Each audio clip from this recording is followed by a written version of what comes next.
Hello, and welcome to this episode of the Hull Financial Planning Reader Question Series. I'm Jason Hull of Hull Financial Planning, and thank you for joining us.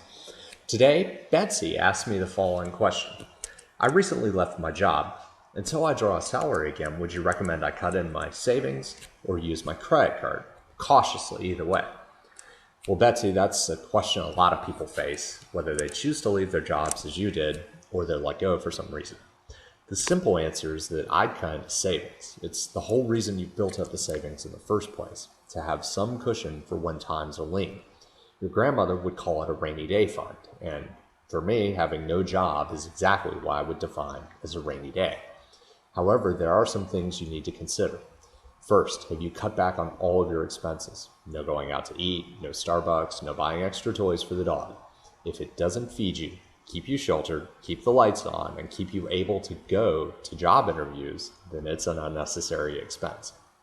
Secondly, once you've whittled down your expenditures to the bare essentials, how much runway does your savings give you? 3 months, 6 months, a year? That's the time frame between looking for a job which matches your requirements and getting a job because you have to pay the bills. Third, your job search is your full-time job. Treat it as such. Every day, get up, make a schedule, and actively manage your job search. You should be having conversations and discussions every single day, which gets you closer to finding that full-time job that you want.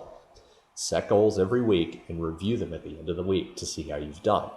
That which gets measured gets done. Fourth, look into some side work and gigs to extend your runway until you find the job that you really want. Can you do freelance work? Can you cut lawns, deliver pizzas? What is it that you can do to earn extra money while you're doing your full-time job of your job search? The more cushion you give yourself, the more options you have, and the less likely you'll find yourself having to take a job to pay the bills rather than the one that you really want to have. Fifthly, when you do find that job, continue to live that bare bones existence until you can rebuild your savings. The last thing in the world you want is to find yourself in a position where you're forced into desperation later because you got on the hedonic treadmill and you didn't rebuild your savings. So Betsy, I hope that answers your question. Thank you for asking. And if there's anyone else in the whole financial planning community that would like me to make a video or write a blog post about a question that you have, either feel free to contact me on the contact form or leave your question in the comments below. Thank you very much.